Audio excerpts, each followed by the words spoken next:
Welcome to Cognitive Spirals, exploring the latest research into consciousness, cognition, and machine intelligence.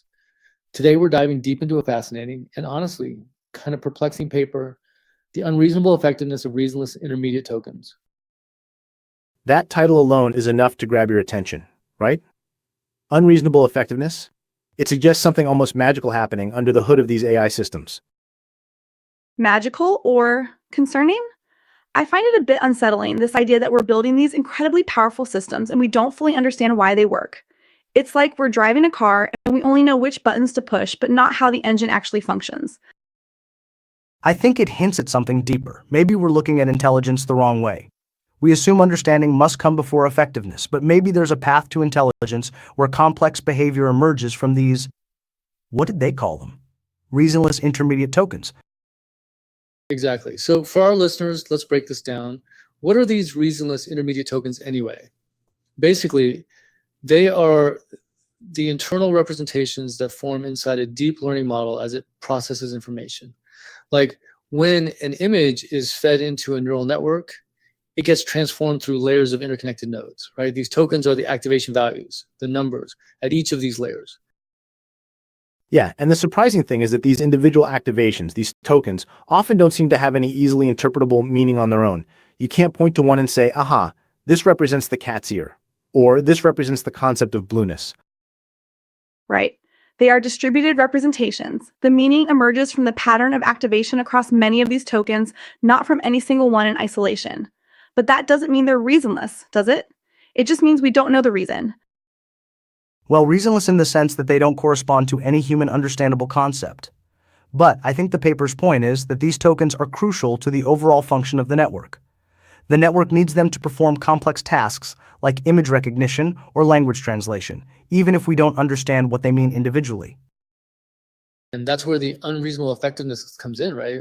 It's unreasonable because we'd expect intelligent systems to build up representations that align with our own understanding of the world. But these models seem to be doing something different. They're finding patterns and relationships in the data that we haven't even thought of using these opaque internal representations. It's like the AI has invented its own internal language that's completely foreign to us.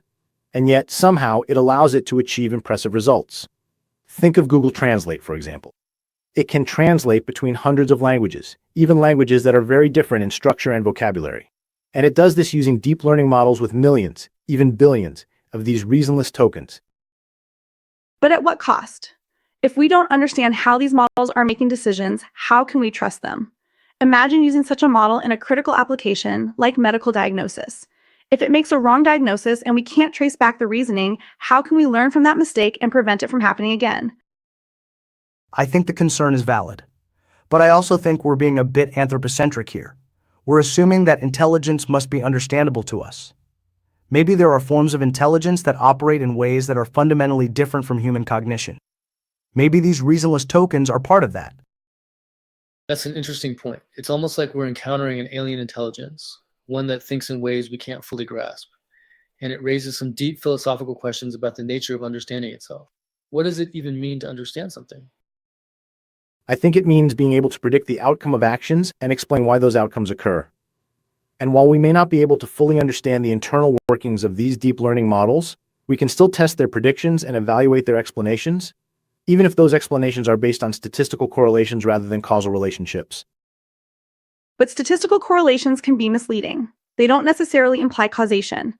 And if we're relying on purely correlational relationships, we're vulnerable to all sorts of biases and spurious associations. We need AI that can reason about cause and effect, not just pattern recognition. Exactly. That's why I think the focus on spatiotemporal reasoning is so important. Current deep learning is essentially a static snapshot. It doesn't understand the dynamics of how things change over time, or how different elements in a system interact with each other in space. These reasonless tokens could be part of a deeper representation that we are missing entirely by not taking a more integrated perspective. Okay, let's bring it back to the brain for a moment, because that's where my mind immediately goes. It's fascinating how the seemingly random nature of these intermediate tokens might have parallels with the stochastic nature of certain neural processes. There's a lot of noise in the brain, neurons firing seemingly at random, but that noise might actually be playing a crucial role in exploration and discovery. it allows the brain to escape local optima and find new solutions to problems. Interesting parallel. Maybe these reasonless tokens are a way for the AI to explore the solution space more effectively. They allow it to try out different combinations of features and see which ones lead to the best results. It's like a form of computational brainstorming. But the brain isn't just a random pattern generator. It also has a highly structured architecture with specialized regions for different functions. And it uses symbolic representations, like language, to represent knowledge and reason about the world. We can't ignore the importance of structure and symbols in intelligence. And that structure is fundamentally spatiotemporal. Think about the hippocampus, which is crucial for spatial navigation and memory. It creates a cognitive map of the environment, allowing us to find our way around. And it also encodes temporal sequences, allowing us to remember the order of events. Current AI is woefully inadequate at capturing this kind of spatiotemporal reasoning. Yes. Recent research on the brain's temporal processing mechanisms, particularly in areas like the hippocampus, suggests a possible link between the way the brain integrates information over time and the need for more sophisticated temporal reasoning capabilities in AI. It really points to a need for architectures that can explicitly represent and manipulate time. But even if we don't fully understand how these deep learning models work, we can still use them to solve real-world problems. I mean, self-driving cars are becoming a reality, and they rely heavily on deep learning for perception and decision-making. Are we going to hold back progress just because we can't explain every single token in the network? I'm not saying we should halt progress. I'm saying we should be cautious and responsible. We need to develop methods for verifying and validating these AI systems, for understanding their limitations, and for mitigating the risks of unintended consequences. And I believe we need to move beyond purely data-driven approaches and incorporate more symbolic reasoning capabilities. And for me, it's about focusing on the fundamental algorithm. If we keep scaling up current deep learning architectures without addressing the underlying limitations in spatiotemporal reasoning and coordinate system translation, we're just going to hit a wall. We need a new paradigm, a new way of thinking about intelligence. Okay, so let's get practical. What kind of research should we be doing to address these challenges? I'm particularly interested in bridging the gap between the abstract symbolic representations used in cognitive science and the distributed representations learned by neural networks. How can we find a common language or coordinate system for these disparate representations? I think we need to dive deeper into the data itself. If these intermediate tokens are indeed crucial, are there other types of data beyond the currently used datasets that could reveal the structures and patterns within these tokens? Could data about the internal states of the model during learning provide insights into the construction of these representations? This is a massive, unexplored area of inquiry. I agree. We need to develop new tools for analyzing these intermediate representations, for visualizing them, and for understanding their relationships to each other and to the external world. And we need to start building hybrid AI systems that combine the strengths of neural networks with the strengths of symbolic reasoning. For me, it's about developing new algorithms that can explicitly represent and manipulate spatiotemporal information. We need to move beyond static snapshots and start building models that can understand how things change over time and how different elements interact with each other in space. And crucially, Dowler's instead, an algorithm that can translate between different AMBLE records like between of the nations of the same. And what about the ethical implications of all this? If we're building AI systems that are making decisions without us fully understanding why, how can we ensure that they're making ethical decisions? How can we translate our values into a form that these systems can understand? That's a tough one. The article's emphasis on AI values is interesting but potentially problematic. How do we translate abstract human values like saving sick children into a mathematical framework capable of being interpreted by a deep learning model?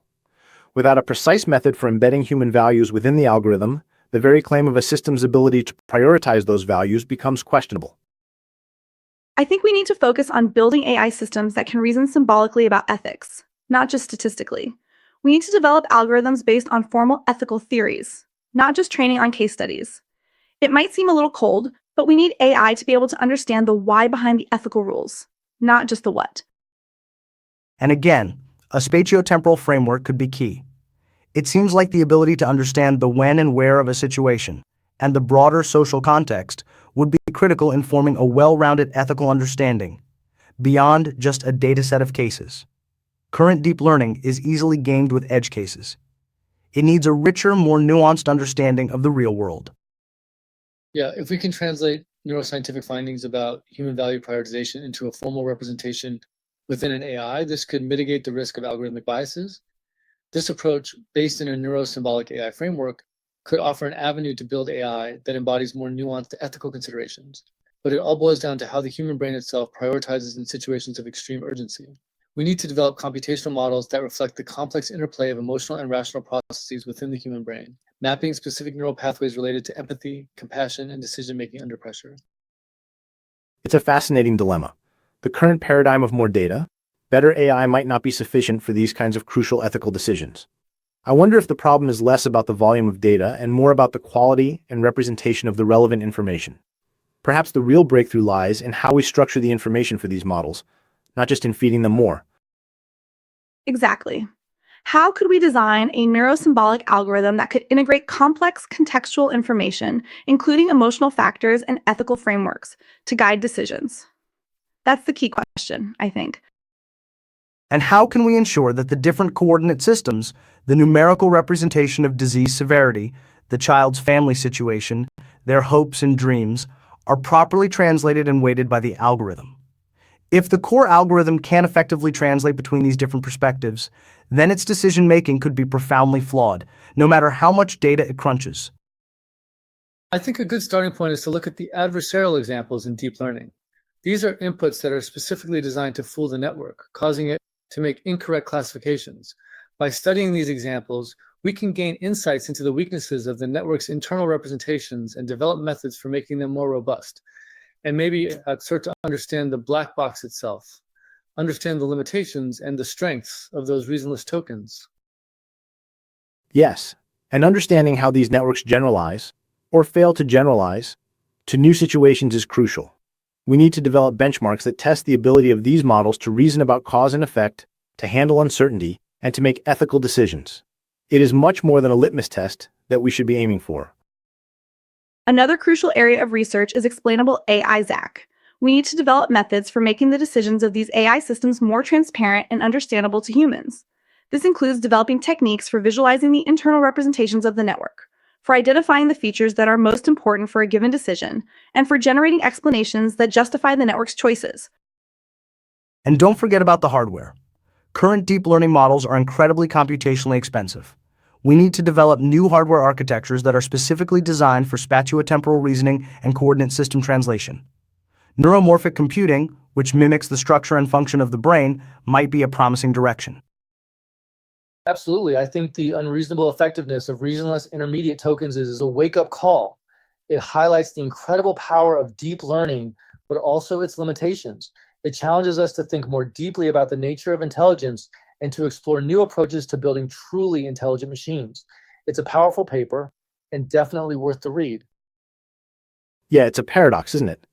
Something reasonless leading to such effectiveness. Maybe it's a stepping stone, a surprising one, towards a more profound understanding of intelligence. We need to keep pushing the boundaries, exploring these reasonless tokens and their potential.